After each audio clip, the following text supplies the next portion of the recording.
dan saya akan menjawab pertanyaan, jangan banyak-banyak karena juga akan mengecewakan antum, gak bisa dibaca semuanya, antum ratusan jumlahnya. Pertanyaan yang pertama, bagaimana menurut pandangan ilmu syar'i apabila ana melarang suami ana yang ingin poligami karena ana sangat mencintainya?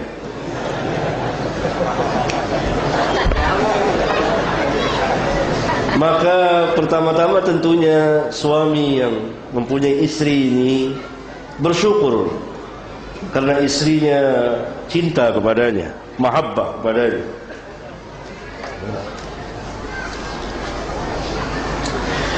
Tetapi yang terbaik bagi kita tentunya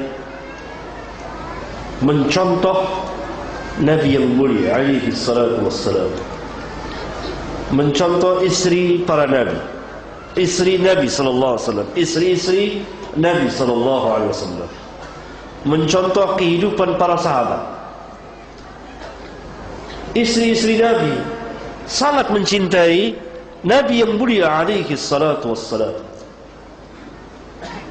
Tapi tidak ada seorang pun di antara mereka yang melarang Nabi sallallahu alaihi wasallam untuk tidak berpoligami. Taruhlah itu Nabi sallallahu alaihi wasallam. Kita lihat kehidupan para sahabat. Demikian juga. Maka ini merupakan contoh yang paling baik bahwa mencintai suami, cinta yang dalam, cinta yang sangat dalam, tidak menghalangi suami menjalani syariat Allah selama suami mampu menegakkan apa yang Allah syaratkan di dalam berpoligami. Hendaklah kita memberikan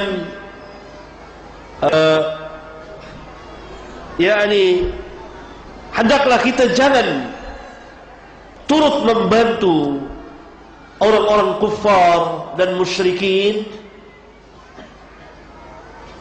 yang menentang Islam, merendahkan ajaran Islam dengan menempuh beberapa cara atau jalan. Di antaranya adalah Islam merendahkan kaum wanita karena adanya poligami dan seterusnya, yang semuanya merupakan kebodohan. Jangan kita ikut-ikutan membantu mereka dan mengembirakan mereka, karena suara kita menghalangi poligami akan sangat mengembirakan mereka. Asal perlu mereka buat pesta pora. Karena tidak perlu mereka mempergunakan tangan-tangan mereka, cukup tangan-tangan kita sendiri untuk membunuh diri kita sendiri. Karena poligami adalah syariat Allah, walaupun bukan satu kewajiban, ketentuan Rabbul Alamin, maka Allah Subhanahu wa taala telah memerintahkan, fankihu ma taba lakum minan nisa. Nikahi yang kamu suka, yang enggak suka jangan. Yang kamu suka dari perempuan-perempuan, masna wa thulatha wa ruba', 2, 3 atau 4. Kebebasan mutlak pilihan.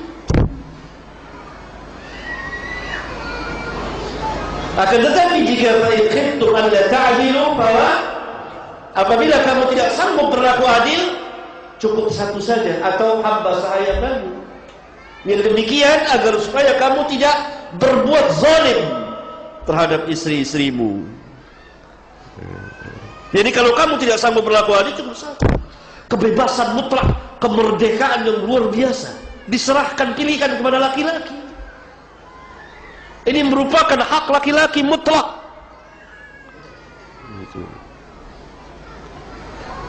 Dan beban juga ada pada laki-laki. Sanggup, fankihu ma taba lakum minan nisa masna wa thulatha. Tidak ada ikut campur tangan wanita, tidak.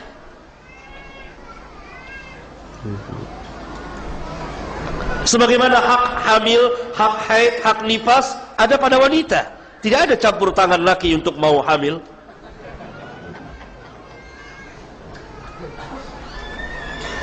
Ini syariat Rabbul Alamin yang sangat-sangat mengecewakan orang-orang musyrikin dan kafirin, terutama kita yang hidup pada zaman sekarang, yang telah dipengaruhi oleh kebudayaan barat, yang ingin menjadikan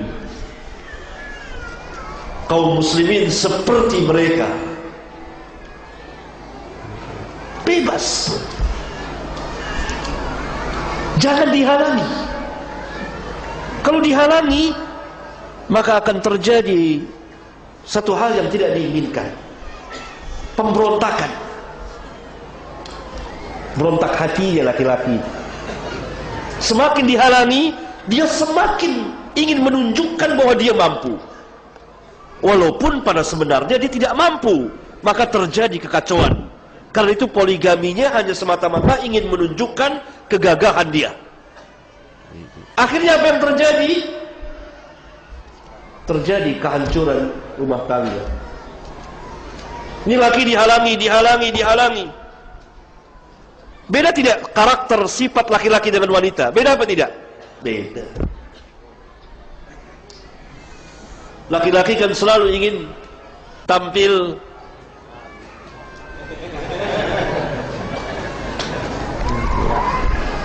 itu sifat. Namanya laki-laki. Laisa dzakaru kal untha. Laki-laki tidak sama dengan wanita. Semuanya Allah Subhanahu wa taala bedakan. Hatta air kemihnya pun beda. Tahu air kemih? Tahu air kemih ya? Pakai bahasa halus. Air kemihnya pun beda.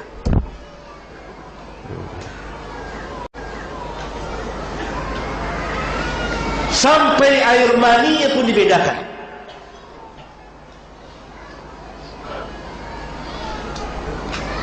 Laki-laki tebal, kasar. Perempuan tipis, halus. Ya subhanallah, maha suci Allah yang menciptakan segala sesuatu. Ahsanul khaliqin, sebaik-baik pencipta. Jangan dihalangi. Kalau dihalangi maka akan terjadi hal.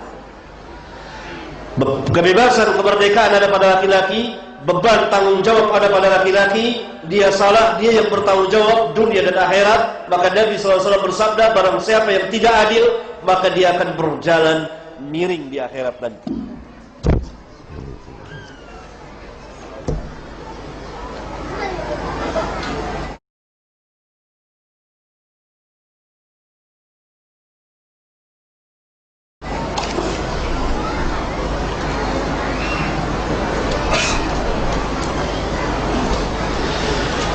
Ustaz,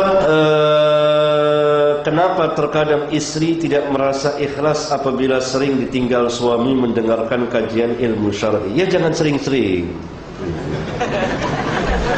Sering-sering, sekali-sekali kasih waktu untuk istri dan seterusnya untuk suami. Pertama, dari satu sisi yang lain, istri juga bersyukur bahwa yang dituntut oleh suaminya, dicari oleh suaminya ilmu din untuk kebahagiaan keluarga mereka dunia dan akhirat. Sama seperti para sahabat, duduk hadir di majlis Rasulullah SAW. Mereka pulang, mereka menceritakan kepada istri mereka, turun ayat ini, diajarkan. Sekarang turun ayat tentang memakai kerudung. Semuanya begitu. Ya. Namun jangan sebab mempelajari ilmu syar'i kemudian kita meninggalkan hak-hak istri. Ini tidak dibenarkan. Masing-masing ada haknya. Masing-masing ada haknya. Dalam rangka menuntut ilmu, dalam rangka beribadah, lalu kita tinggalkan hak-hak istri, ini tidak dibenarkan dalam agama. Dan dikatakan orang ini tidak mengikuti sunnah Rasulullah sallallahu alaihi wasallam.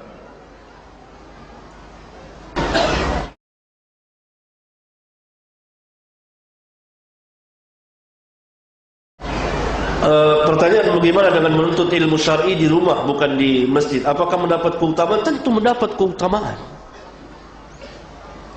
Tadi ada hadis yang bersifat umum. Man salaka tariqan yaltamisu fi 'ilman sahalallahu lahu tariqan ilal jannah.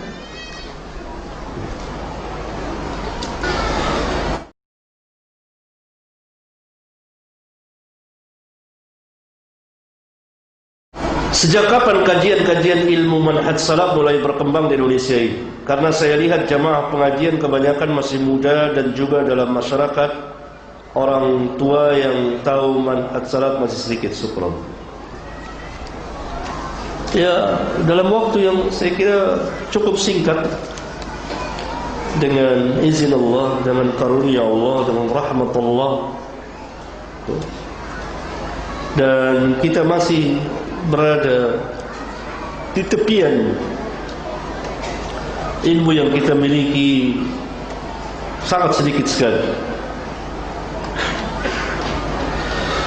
Kemudian kitab-kitab apa saja yang perlu dipelajari oleh penuntut ilmu yang pemula?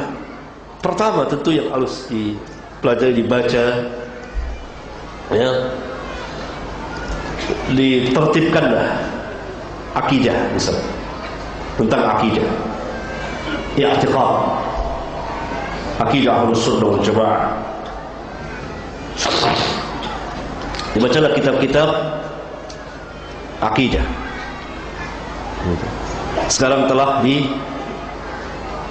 diterjemahkan. Bahkan salah seorang ustaz kita, Ustaz Yazid bin Abdul Qadir Jawaz hafizahullah taala, nulis kitab tentang i'tiqad, akidah Ahlus Sunnah. Satu kitab yang sangat berharga dan sangat bagus sekali, cukup tebal. Tulis dalam bahasa Indonesia yang mudah dimengerti dan dipahami. Selain kitab-kitab kecil yang banyak, sehingga kita tahu apa akidah Ahlus Sunnah wal Jamaah, bagaimana akidah Ahlus Sunnah wal Jamaah. Kan alhamdulillah ada kitab Tauhid Muhammad bin Abdul Wahhab, ada kitab yang ditulis oleh Syekh Abdul Aziz bin Baz, Syekh Utsaimin, dan lain-lain. Alhamdulillah Rabbil Alamin. Ya? Saya pun telah menerjemahkan ada kitab Aslus Sunnah wa I'tiqaduddin yang kami baca bersama kawan-kawan setiap Ahad ketiga di Bekasi. Terjemahan sekedar menjelaskan pokok-pokoknya. Kitab Ushulus Sunnah Imam Ahmad pun telah diterjemahkan. Ini dari akidah, bab keimanan, beriman kepada Allah dan seterusnya. Ya. Kemudian dari hadis Rasulullah SAW, ada kitab Arba'in kita baca tentang adab. Sebelumnya kita peribadatan, tentang ibadah, salat, sedikit demi sedikit. Bersamaan dengan itu, apabila kita tidak bisa membaca Quran, kita belajar membaca Quran, karena membaca Quran memiliki keutamaan yang sangat besar. Apabila kita telah bisa membaca, kita berusaha untuk membaca Quran dengan baik. Untuk membaca Quran dengan baik. Ada ilmu tajwid diajarkan oleh para asatidzah kita. Ya. Di sini ada belajar baca Quran? Ada belajar tajwid itu? Hah? Nanti saya kasihkan kitab, saya ada kitab tentang tajwid untuk dibagikan kalau mau dicetak lagi insyaallah taala. Dulu dapat tidak? Belum dah. Insyaallah taala. Tentang adab-adab Islam, misalnya memiliki kitab Riyadhus Shalihin yang memuat hampir 2000 hadis. Ya. Menghadiri majlis-majlis ta'lim yang berjalan di atas manhaj yang hak.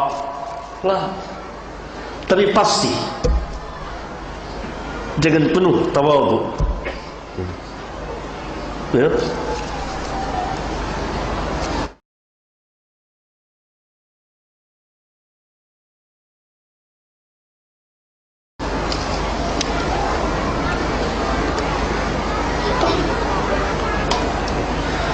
Bolehkah kita menuntut ilmu dengan cara membaca kitab para ulama tetapi tidak mendapat penjelasan dari guru?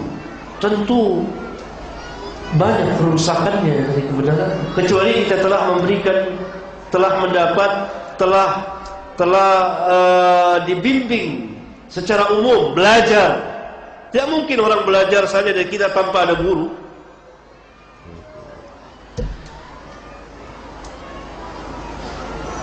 Pertama kita harus belajar. Setelah itu kita membaca kitab-kitab para ulama. Dengan belajar kita tahu qawaid dan dawabitnya, kaidah-kaidah, ketetapan-ketetapan dan ketentuan-ketentuannya, sehingga kita tidak akan menyimpang jauh. Sehingga kita tidak akan menyimpang sesat maksudnya.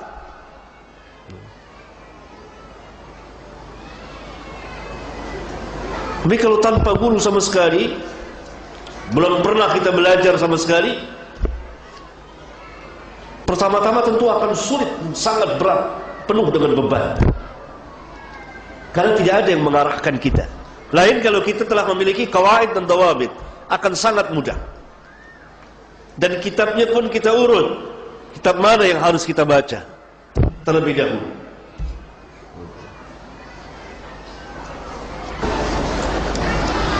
Juga pertanyaan mengambil dari buku yang jelas periwayatannya dan mengajarkannya kepada orang lain tanpa kita diajarkan, disampaikan oleh Ustaz terlebih dahulu secara langsung, sholat, tata caranya dan wudu yang benar.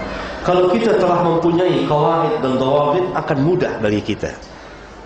Kemudian ini bisa lebih banyak pahamnya dari tidak paham. Yang tidak paham kita tanyakan kepada Ustaz. Tetapi apabila kita tidak memiliki qawaid dan dawabit, maka akan sangat berat bagi kita dan sering terjadi salah paham. Kalau ulama saja yang membaca kitab jadi salah paham. Kalau ulama saja yang membaca kitab ulama yang lain sempat terjadi salah paham, bagaimana yang bukan ulama? Tentu akan lebih parah lagi.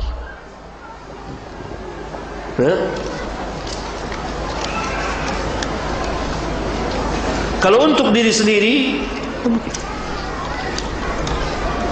sebab kalau salah terkena untuk dirinya sendiri. Jadi kaidahnya seperti ilmu dapat diambil dengan belajar bersama guru, dapat diambil melalui kitab. Mengambil ilmu dengan guru itu sangat mudah, tidak terlalu berat. Dan kita akan senantiasa diluruskan. Mengambil ilmu dengan kitab, belajar, ya. Walaupun ini bisa, tetapi lebih berat dari yang pertama. Ya. Yang paling bagus adalah dua-duanya. Dua-duanya. Sehingga kita paham dan terutama kita memiliki kawaid, kaidah-kaidah dan dawabitnya, ketetapan dan ketentuannya, sehingga kita tidak menyimpang. Apalagi sampai tersesat. Ya.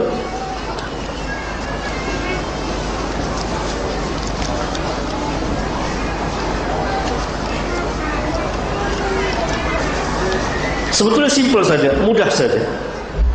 Antum baca kitab, nggak paham, antum tandain, tanya, atau dites. Ini kitab. Benar tidak pemahaman saya begini? Oh salah. Tahu ya. Salah. Sebetulnya yang dimaksud itu begini, tidak seperti antum. Ya? Nah begitu. Akhirnya karena dalam membaca kitab itu seorang harus mampu membaca, bisa membaca. Antum semua bisa membaca bahasa Indonesia. Kita semua bisa membaca dalam bahasa Indonesia. Ya. Yang kedua, paham. Paham. Yang ketiga, hafal. Jadi cara-cara kita mempelajari ilmu dari kitab. Bisa membaca, kalau dalam bahasa Arab bisa membaca. Kalau bahasa Indonesia semua bisa. Kecuali ada beberapa kata dari bahasa-bahasa yang susah, bisa dilihat di kamus mungkin. Karena kadang-kadang pengarang ingin nampak keren bahasanya, bahasa padahal dia sendiri nggak tahu. Yang terbaik adalah kita mempergunakan bahasa Indonesia apa adanya. Saya kira itu lebih mengena untuk atas, tengah, dan bawah. Kalangan atas, menengah, atau bawah. Kalau kita mempergunakan bahasa yang terlalu ini, mungkin untuk menengah atas, tapi bawah yang terbanyak sangat sulit.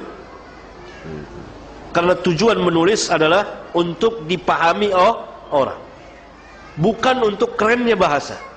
Tapi bagaimana orang itu paham, itu bagus. Nah, kita bisa membaca. Kedua, kita paham.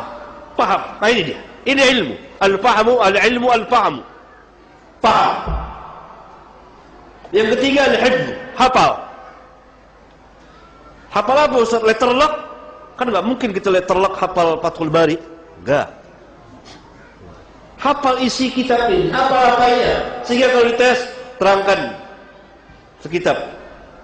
Ada bawa kitab di sini? Ada yang bawa kitab antum? Hah? Mana dia kitab? Ada bawa kitab gak? Kecil. Ayo, gak usah takut. Hah?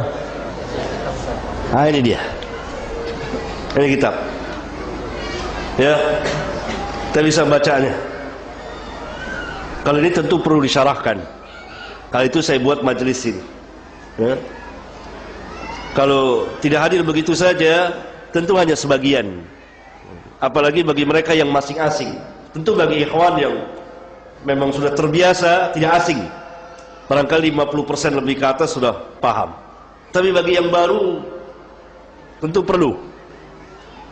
Tapi satu masukan yang sangat besar sekali bagi mereka, sehingga menimbulkan pertanyaan-pertanyaan yang nanti mereka akan bertanya.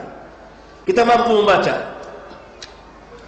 paham apa isi kitab ini. Kadang-kadang kita mampu membaca tapi nggak paham. Kasihkan kepada saya kitab-kitab ilmu kedokteran, taruh di sini saja.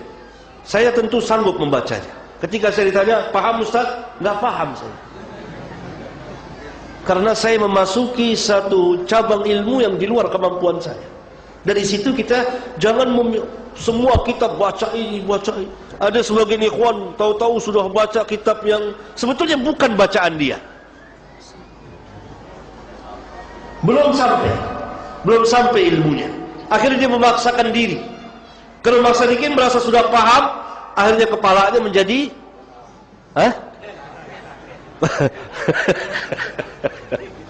kepalanya menjadi besar. Kepalanya menjadi besar. Apa maknanya? Besar kepala. Besar kepala apa maknanya? Sombong. Sehingga merasa mampu. Akhirnya dengan demikian, lalu dia buka majelis. Kalau sudah buka majelis, jawab. Ada pertanyaan, fa'aftau bi ghairi ilmin. Itu yang dimaksud hadis yang tadi diantaranya. Tidak paham. Kalau baca saja saya sanggup, pegang saya. Orang kalau yang nggak tahu saya bawa kitab kedokteran, pakai baju putih, wah dokter nih. Iya kan? Dokter. Yang nggak tahu saya, nggak kenal saya bawa kitab ini. Lalu buka di depan dia. Ini dok. Jangan ngomong saya. Ngomong 40 kata ketahuan saya ini. Iya kan? Diam saja. Lalu saya catat ini. Nah, lalu buka seminar. Berapa menit saya bisa mempertahankan kebohongan saya? Nggak sampai beberapa menit, para dokter yang hadir sudah tahu. Oh, ini orang kadzdzab. Ustaz. Nah, ya. Saya mampu baca. Beli saja di toko buku atau yang bajakan-bajakan banyak dijual di sebagian daerah kita, Jakarta. Tapi nggak paham. Al-ilmu al-fahm. Nah, untuk mencapai kepada pemahaman ini, apabila kita tidak mempunyai qawaid dan dawabit, sangat pelik, sulit. Dan banyak terjadi salah paham. Apalagi kita membaca ulama-ulama yang besar dan menjelaskan tentang hadis. Lalu kita kata hadis ini sahih, hadis sahih. Padahal bukan kita yang sahihkan, para ulama. Maka kita tampil sahih, dhaif, sahih, dhaif, sahih, dhaif. Membuat orang kagum. Dan semakin kita kagum terhadap diri kita, akhirnya i'jab bi nafsi, takjub terhadap diri. Karena itu harus bertahap, sehingga hati juga tidak jemu. Maka Imam Al-Bukhari memberikan bab mengajarkan ilmu sepekan sekali. Agar apa? Agar orang tidak jemu, tidak bosan. Lain yang sudah terbiasa, lain anak-anak yang memang sekolah setiap hari. Nah, apabila kita telah paham, kemudian dites, tanya bagaimana nih kitab, satu persatu masukkan ke sini. Al-ilmu fis sudur. Apa isi kitab ini? Isi kitab ini adalah tentang i'tiqad, akidah, yang ditulis oleh Al-Imam Ibnu Abi Hatim dan yang ditulis oleh Al-Imam Ibnu Abi Hatim, dan yang ditulis oleh Al-Imam Ibnu Abi Hatim, yang dia mendengar dari bapaknya dan gurunya Abu Hatim dan Abu Zur'ah, berbicara tentang usul pokok-pokok agama. Kalau dapat kita simpulkan, dia berbicara tentang al-iman, tentang Al-Quran, tentang usul yang lain seperti syafaat, mizan, azab kubur, munkar nakir, dan seterusnya. Kemudian berbicara tentang kaum muslimin yang mengerjakan dosa besar, apa hukum untuk mereka. Kemudian berbicara tentang penguasa muslim, bagaimana kita bersikap, beradab, akhlak, dan bagaimana akidah ahlu sunnah terhadap penguasa mereka, terhadap negeri mereka. Kemudian berbicara tentang firqah-firqah yang sesat, yang menyimpang dari ahlu sunnah. Jadi kita bisa mensyarahkannya, jelaskannya, paham. Jadi di kitab ini, satu kitab masuk di sini, selesai. Baca lagi kitab lain, masuk lagi. Berapa kitab? Banyak. Nah, ini kalau sekedar ilmu fardu ain, maka kita telah memenuhinya. Ya, begitulah kurang lebih.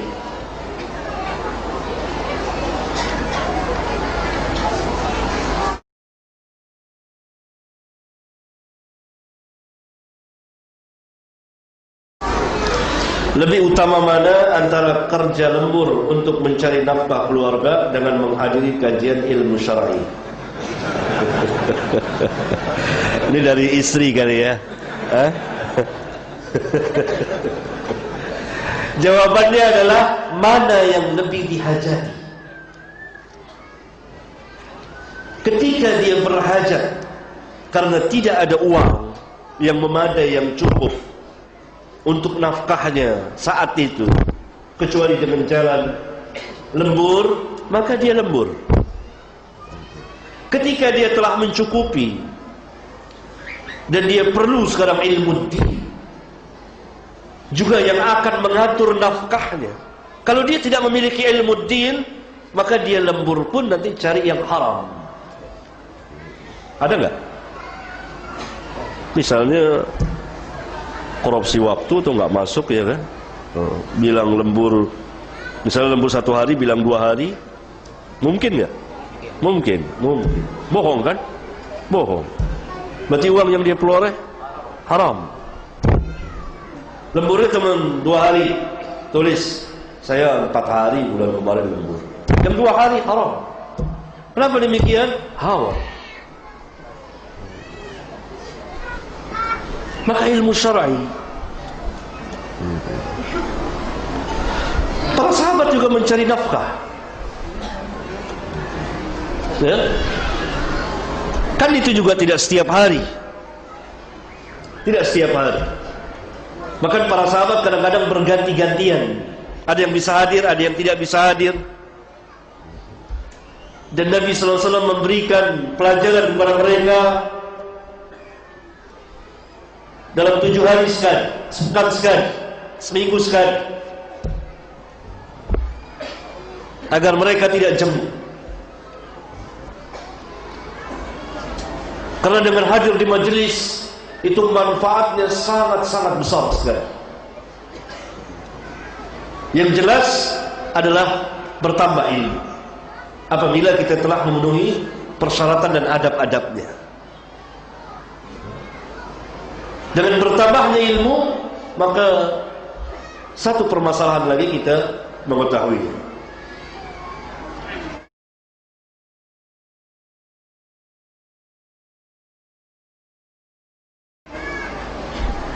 Bagaimana kiat menjaga ilmu agar tidak mudah lupa? Lupa adalah tabiiyah manusia. Semuanya lupa. Nggak ada yang tidak lupa. Nggak mungkin orang lupa. Rasulullah SAW juga lupa.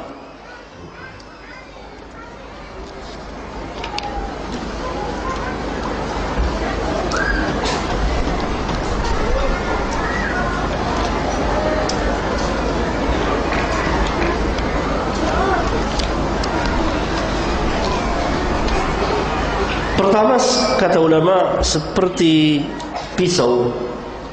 Saya membaca keterangan Imam Ibnu Qayyim rahimahullah taala.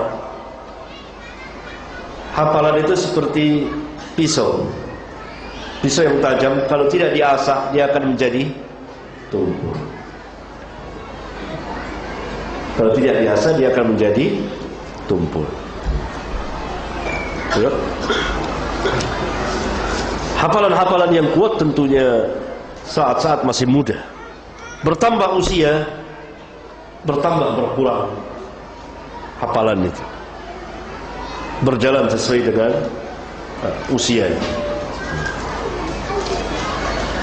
Maka agar tidak lupa, tentunya mengingat-ingat itu, mengulang-ulang apa yang perlu dihafal.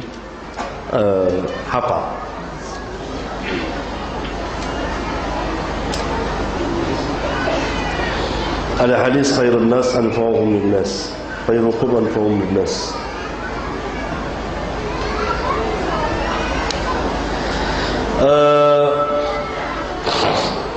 Hadis khairun nas anfa'uhum linnas, khairukum anfa'uhum linnas sama sebetulnya.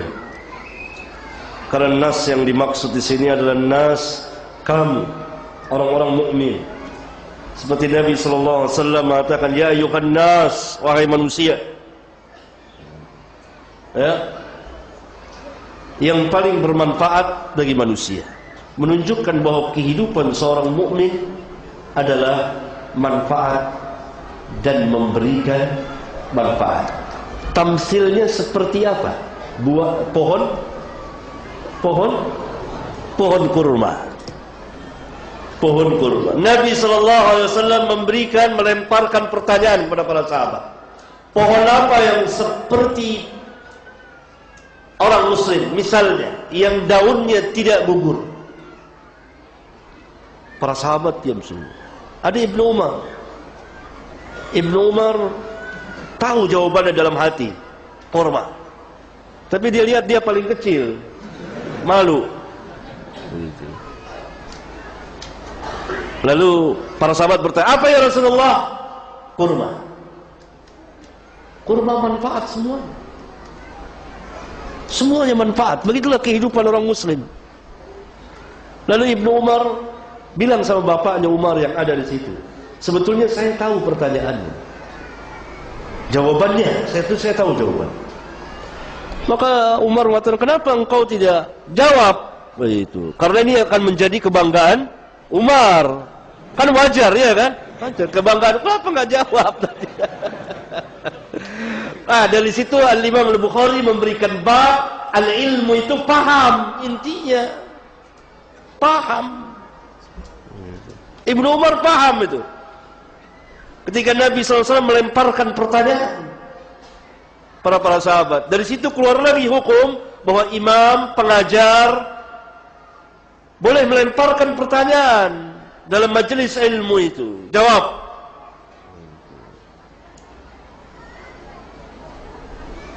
Ya, ini pohon kurma jadi manfaat. Semuanya penuh dengan manfaat.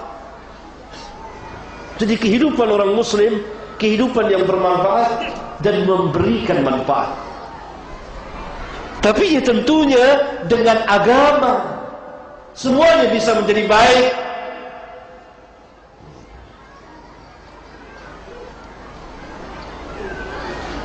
Cukup sudah. Sampai di sini. Sangat singkat waktu kita, tapi anggaplah ini sebagai muqaddimah, pengantar bagi kita sekalian untuk melanjutkan ke langkah berikutnya dan seterusnya, supaya kita hidupkan ini majelis-majelis al-ilm, majelis-majelis ilmu. Sedikit sekali yang baru kita sampaikan, tidak banyak waktu kita, tapi mudah-mudahan bermanfaat bagi kita sekalian. Subhanallahumma wa bihamdika asyhadu an la ilaha illa anta astaghfiruka wa atubu ilaik. Wassalamualaikum warahmatullahi wabarakatuh.